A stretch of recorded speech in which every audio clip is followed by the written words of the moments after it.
ಇವತ್ತು ಸಂಜೆ 5 ಗಂಟೆಗೆ ಮೊದಲ ಸಚಿವ ಸಂಪುಟ ಸಭೆಯನ್ನ ನಿಗದಿಪಡಿಸಲಾಗಿದೆ. ಇವತ್ತು ಮೊದಲ ಸಚಿವ ಸಂಪುಟ ಸಭೆಯನ್ನು ಕೂಡ ನಿಗದಿಪಡಿಸಲಾಗಿದೆ. ಮೋದಿ ನೇತೃತ್ವದಲ್ಲಿ ಹೊಸ ಸಚಿವರ ಜೊತೆ ಸಭೆ 100 ದಿನಗಳ ಕಾರ್ಯಸೂಚಿ ಅಂಗೀಕರಿಸುವಂತಹ ಸಾಧ್ಯತೆ ಇದೆ.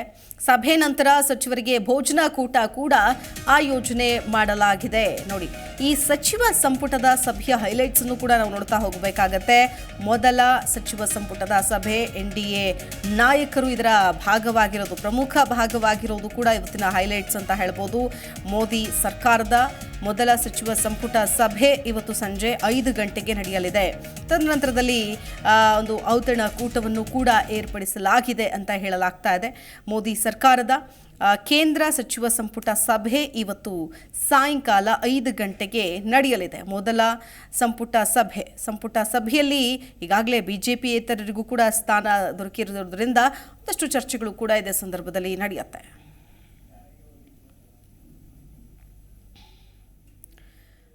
ಇನ್ನು ಮೋದಿ ಮೊದಲ ಸಂಪುಟ ಸಭೆ ಅಜೆಂಡಾ ಏನು? ಮೋದಿ 3.0 ಸರ್ಕಾರದ ಮೊದಲ ಸಂಪುಟ ಸಭೆ ಇವತ್ತು ನಡೀತಾ ಇರೋದು.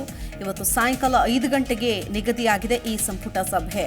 ಪ್ರಧಾನಿಯಿಂದ ನೂತನ ಸಚಿವರುಗಳವರೆಗೂ ಕೂಡ ಔತಣಕೂಟ ಇರುತ್ತೆ. ಪ್ರಧಾನಿ ನರೇಂದ್ರ ಮೋದಿ ಅವರು ನೂತನ ಸಚಿವರಿಗೆ ಔತಣಕೂಟವನ್ನು ಏರ್ಪಡಿಸಿದ್ದಾರೆ. ನೂತನ ಸಚಿವರಿಗೆ ಔತಣಕೂಟದಲ್ಲಿ ಭಾಗಿಯಾಗ್ತಿದ್ದಾರೆ.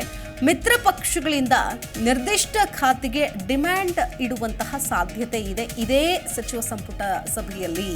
ಯಾಕಂದ್ರೆ ನಮಗೆ ಈ ಖಾತೆ ಬೇಕು, ಆ ಖಾತೆ ಬೇಕು ಅಂತ ಈಗಾಗಲೇ ಡಿಮ್ಯಾಂಡ್ ಇಟ್ಟಿದ್ದಾರೆ. ಸೊ ಇದು ಇಲ್ಲಿ ಚರ್ಚೆ ಆಗುತ್ತೆ. ಖಾತೆ ಹಂಚಿಕೆ ಸಂಬಂಧ ಸಭೆಯಲ್ಲಿ ಚರ್ಚೆ ಮಾಡುವ ಸಾಧ್ಯತೆ ಬಹಳ ದಟ್ಟವಾಗಿದೆ. ಸೊ ಯಾರಿಗೆ ಯಾವ ಖಾತೆಯನ್ನ ಕೊಡಬೇಕು ಅನ್ನೋದು ನಿರ್ಧಾರ ಆಗಿದ್ರೂ ಒಂದಷ್ಟು ಚರ್ಚೆಗಳಾಗತ್ತೆ, ಮುಕ್ತ ಅವಕಾಶ ಇರುತ್ತೆ. ಜೆಡಿಯುಗೆ ಕೃಷಿ ಖಾತೆ ನೀಡುವಂತೆ ನಿತೀಶ್ ಬೇಡಿಕೆಯನ್ನ ಇಟ್ಟಿದ್ದಾರೆ ಅನ್ನೋ ಮಾತುಗಳು ಕೂಡ ಈಗಾಗಲೇ ಕೇಳಿ ಬರ್ತಾ ಇದೆ.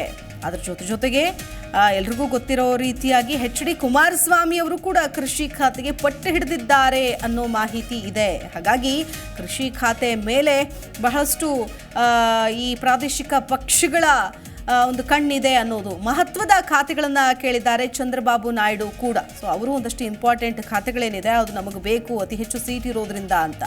ಇನ್ನು ಕ್ಯಾಬಿನೆಟ್ ದರ್ಜೆಯ 11 ಸ್ಥಾನಗಳನ್ನು ತನ್ನಲ್ಲೇ ಇಟ್ಟುಕೊಂಡಿದೆ ಬಿಜೆಪಿ. ಸೊ ತನ್ನಲ್ಲೇ ಇಟ್ಟುಕೊಂಡಿರೋದ್ರಿಂದ ಬೇರೆಯವರಿಗೆ ಕೊಡುವಂತಹ ಮಾತೇ ಇಲ್ಲಿ ಬರುವುದಿಲ್ಲ. ಸಭೆಯಲ್ಲಿ ಯಾವ ಖಾತೆ ಯಾರಿಗೆ ಅನ್ನೋ ನಿರ್ಣಯ ಆಗುವ ಸಾಧ್ಯತೆ ಇದೆ ಅಂತ ಹೇಳಲಾಗ್ತಾ ಇದೆ. ಹೀಗಾಗಿ ಸೊ ಖಾತೆ ಹಂಚಿಕೆ ಇದೆ. ಈಗ ಪ್ರಬಲವಾದಂತಹ ಮಾತುಕತೆ ಇಲ್ಲಿ ಕೇಳಿಬರುತ್ತೆ, ಚರ್ಚೆ ಆಗುತ್ತೆ. ಯಾರಿಗೆ ಯಾವ ಖಾತೆ? ಕೃಷಿ ಖಾತೆಯನ್ನು ಈಗಾಗಲೇ ಚಂದ್ರಬಾಬು ನಾಯ್ಡು ಕೇಳಿದ್ದಾರೆ. ಅದರ ಜೊತೆಗೆ HD ಕುಮಾರಸ್ವಾಮಿ ಅವರು ಕೂಡ ಡಿಮ್ಯಾಂಡ್ ಇಟ್ಟಿದ್ದಾರೆ. ಹೀಗಾಗಿ ಮಿತ್ರ ಪಕ್ಷಗಳಿಗೂ ಕೂಡ ಯೋಗ್ಯ ಸ್ಥಾನಮಾನ ನೀಡಲೇಬೇಕಾದ ಅನಿವಾರ್ಯತೆ ಬಿಜೆಪಿಗಿದೆ, ಪ್ರಧಾನಿ ನರೇಂದ್ರ ಮೋದಿಗಿದೆ. ಈ ನಿಟ್ಟಿನಲ್ಲಿ ಈ ಬಾರಿಯ ಈ NDA ಸರ್ಕಾರದಲ್ಲಿ ಹಲವು ಬಿಜೆಪಿಯೇತರ ಸಂಸದರಿಗಂತೂ ಜಾಕ್ ಪಾಟ್ ಅಂತೂ ಹೊಡೆದಿದೆ. ಯಾಕಂದರೆ ಈಗಾಗಲೇ ಕರ್ನಾಟಕದಿಂದ ಮಾಜಿ ಮುಖ್ಯಮಂತ್ರಿ HD ಕುಮಾರಸ್ವಾಮಿ ಅವರು ಸಂಪುಟ ದರ್ಜೆಯ ಸಚಿವರಾಗಿ ಪ್ರಮಾಣ ವಚನ ಸ್ವೀಕರಿಸಿದ್ದಾರೆ. ಒಟ್ಟಾರೆ ಬಿಜೆಪಿಯೇತರರಲ್ಲಿ 5 ಜನಕ್ಕೆ ಸಂಪುಟ ದರ್ಜೆ ಸಚಿವರಾಗಿ, 2 ರಾಜ್ಯ ದರ್ಜೆಯ ಸ್ವತಂತ್ರ ಖಾತೆ, 4 ರಾಜ್ಯ ಖಾತೆ ಸಹಾಯಕ ಸಚಿವರಾಗಿ ನಿಯುಕ್ತಿಗೊಂಡಿದ್ದಾರೆ. ಸೊ ಹಾಗಾಗಿ ಖಾತೆಗಳು ಮಾತ್ರ ಇನ್ನೂ ನಿರ್ಧಾರ ಆಗಿಲ್ಲ. ಈ ಖಾತೆಗಳ ಡಿಸ್ಕಷನ್ ಇವತ್ತಿನ ಈ ಸಂಪುಟ ಸಭೆಯಲ್ಲಿ ಆಗತ್ತೆ ಅಂತ ಹೇಳಲಾಗ್ತಾ ಇದೆ. ಹಾಗಾಗಿ ಯಾರ್ಯಾರಿಗೆ ಯಾವ್ಯಾವ ಡಿಮ್ಯಾಂಡ್ ಇದೆ, ಯಾವುದನ್ನ ಪಾಲನೆ ಮಾಡೋದಕ್ಕಾಗತ್ತೆ ಅಥವಾ ಯಾವುದಕ್ಕೆ ಓಕೆ ಅಂತಾರೆ, ಯಾವುದು ಈಗ ಸದ್ಯಕ್ಕಾಗಲ್ಲ ಅಂತಾರೆ, ಇದೆಲ್ಲವನ್ನು ಕೂಡ ಇವತ್ತಿನ ಸಚಿವ ಸಂಪುಟ ಸಭೆಯ ನಂತರದಲ್ಲೇ ಕಾದು ನೋಡಬೇಕಿದೆ.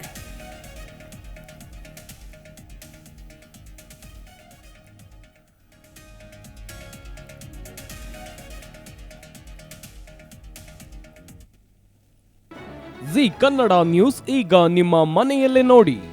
ಎಲ್ಲ ಕೇಬಲ್ಗಳಲ್ಲಿ ಈಗ ಲಭ್ಯ.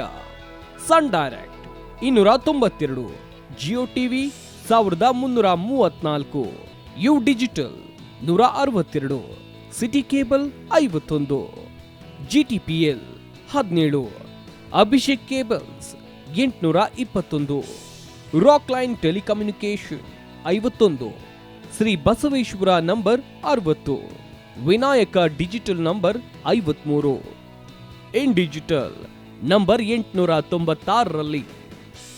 ನಿಮ್ಮಿಸ್ತದ ಜಿ ಕನ್ನಡ ನ್ಯೂಸ್ ನೋಡಿ ಆನಂದಿಸಿ.